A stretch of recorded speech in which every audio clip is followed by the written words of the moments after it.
Oxente, que a prosa vai começar. Pro amigo do campo, a Embrapa tem novidade. Prosa Rural, o programa que vai ajudar o trabalho no campo ficar mais legal. Está no ar, Prosa Rural, um programa da Embrapa, Empresa Brasileira de Pesquisa Agropecuária.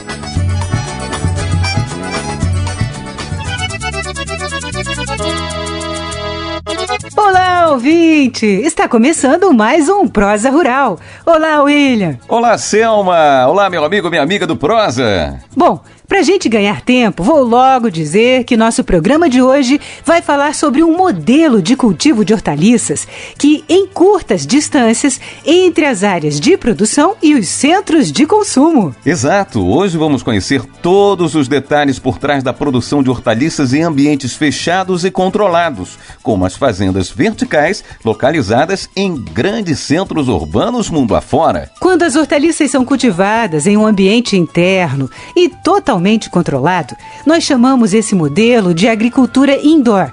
E o plantio de hortaliças em locais assim significa cultivos sem solo ou em substratos e iluminação artificial com painéis de LED. Parece bem interessante, hein?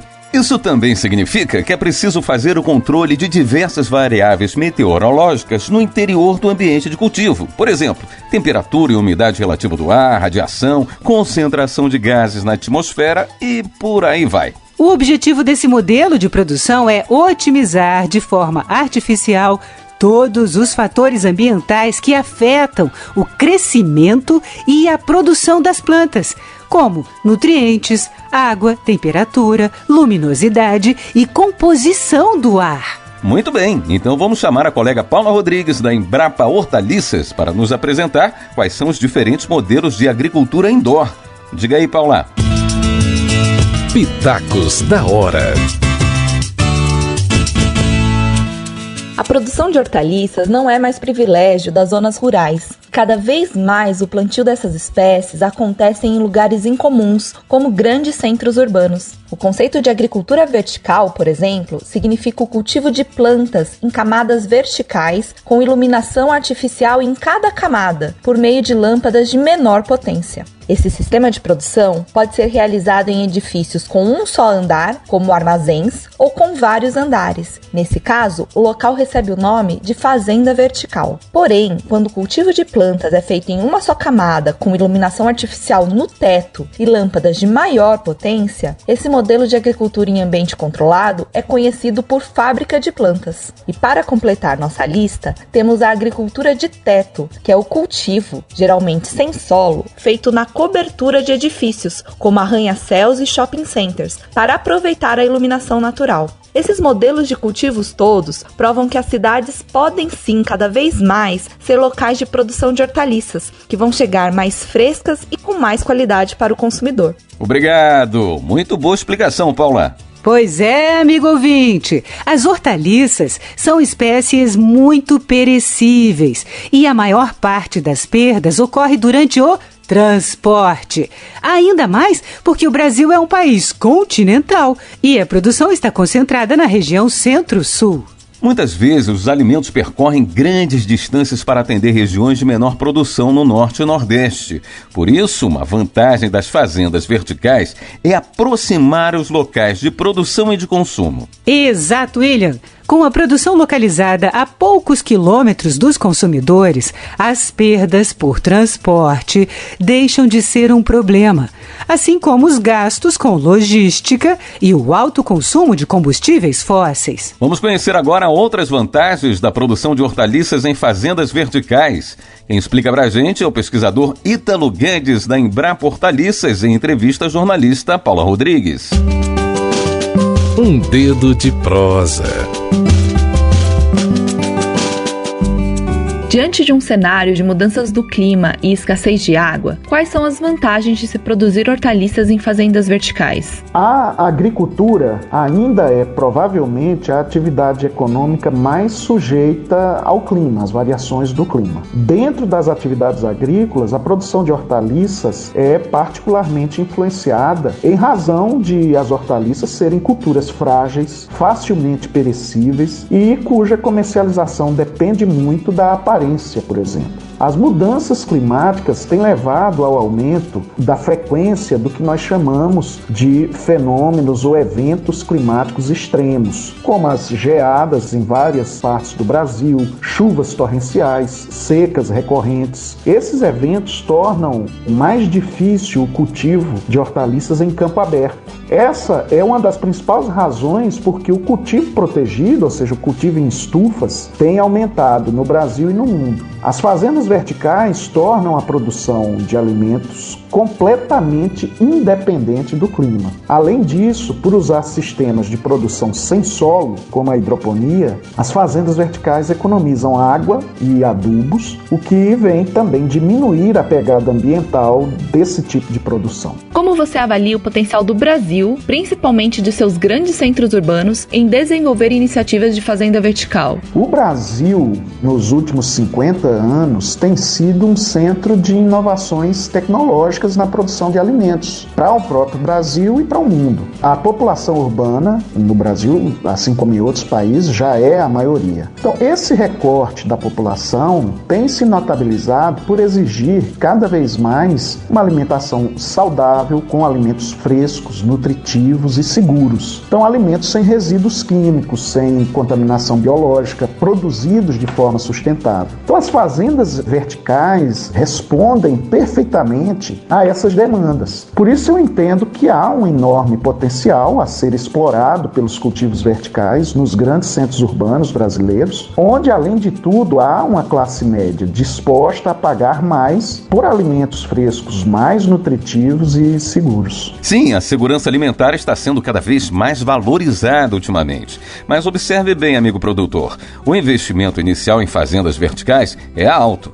Por isso, é muito importante optar pelo cultivo de espécies mais lucrativas e com um ciclo de produção curto, que permitam várias colheitas ao longo do ano. O ideal são hortaliças de pequeno porte, de no máximo 60 centímetros de altura, para melhor aproveitamento do espaço vertical em várias camadas de cultivo. Folhas como alface e rúcula e condimentos como manjericão e coentro estão entre as espécies de hortaliças mais cultivadas em fazendas verticais. Mas os frutos como tomate e pimentão também são recomendados para esse modelo de produção. E tem outro fruto que faz muito sucesso em fazendas verticais.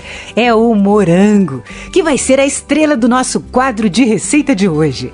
Como ele é um fruto muito perecível e delicado, reduzir as etapas de manuseio e transporte e entregar direto ao consumidor faz toda a diferença para preservar a qualidade e o sabor. É por isso também que os morangos devem ser lavados somente na hora de consumir e conservados em geladeira em potes vedados para evitar a desidratação e a perda do aroma e do sabor.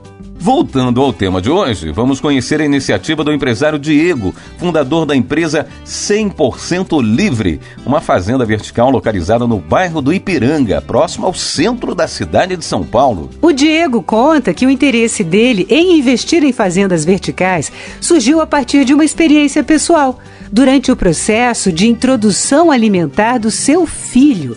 Olha só que interessante, William! Ele e a esposa buscavam alimentos saudáveis e orgânicos, e foi quando eles descobriram a qualidade dos alimentos produzidos em fazendas verticais. Que história bacana, Selma! Vamos ouvir então como os consumidores paulistanos receberam essa novidade. Fala, produtor!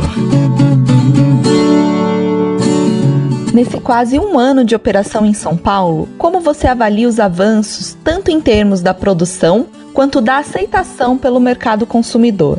Sobre a operação em São Paulo, na verdade, sim, a aceitação do público é excelente, porque você imagina que hoje você consegue oferecer um produto que não tem nenhum tipo de contato com defensivo, etc., não tem que sofrer vento, sol, chuva, que acaba sendo um desafio do produtor tradicional, e a gente consegue entregar da mesa, colher e estar na mesa da pessoa em menos de 1 hora. Então, assim, a qualidade das folhas, o resultado, tem sido muito positivo esse feedback. Atualmente, quantas espécies de hortaliças são produzidas e quais são as mais demandadas pelos clientes? Hoje nós trabalhamos com 11 tipos de hortaliças, basicamente todos os tipos de alface e alguns temperos, então manjericão, genovês tem tido muito sucesso, a própria sálvia, tomilho, isso na hortelã, na base de tempero, e de folhas a gente acabou criando um mix de folhas que tem feito bastante sucesso também. Há planos para o aumento da capacidade de produção ou expansão para outros centros urbanos? O que está no horizonte de futuro da empresa, Diego? Há sim plano de expansão, até por estar na cidade de São Paulo a gente tem muita demanda ainda, então sem dúvida nesse primeiro momento o foco é expandir em São Paulo, mas com certeza a gente já começa a mapear uma série de capitais que tem um potencial gigante para ampliar o nosso escopo de trabalho. Obrigada pela participação aqui conosco, Diego. A parceria público-privada entre a Embrapa e a empresa 100% Livre tem possibilitado o desenvolvimento de sistemas de produção de hortaliças folhosas e frutos em fazendas verticais. E é muito legal, Selma, saber que iniciativas assim vão chegar a mais capitais do nosso país. Tem razão, William. Os pesquisadores da Embrapa têm se dedicado a estudar as melhores técnicas e equipamentos para o cultivo de hortaliças em ambiente fechado e com condições controladas. Tudo para otimizar o custo de produção e garantir a qualidade do alimento. Vamos acompanhar agora mais um bocadinho de prosa com o pesquisador Ítalo Guedes da Embrapa Hortaliças, que vai nos contar como está o andamento das pesquisas sobre produção de hortaliças em fazendas verticais. Ao longo da execução da pesquisa, quais têm sido as dificuldades mais frequentes que exigem ajustes no sistema de produção e que devem ser ponto de atenção para quem investir nesse tipo de iniciativa? A maior dificuldade consiste em se definir as melhores condições ambientais para cada espécie cultivada que nós testamos e de que forma controlar o ambiente sem aumentar demais o custo de produção. Boa parte do equipamento utilizado hoje no cultivo indoors, nas fazendas verticais, é importado e representa um custo considerável. Então, como o sistema de produção vertical ainda é muito recente também, há pouca informação disponível. Então, muito do que nós estamos começando a pesquisar tem que partir quase do zero.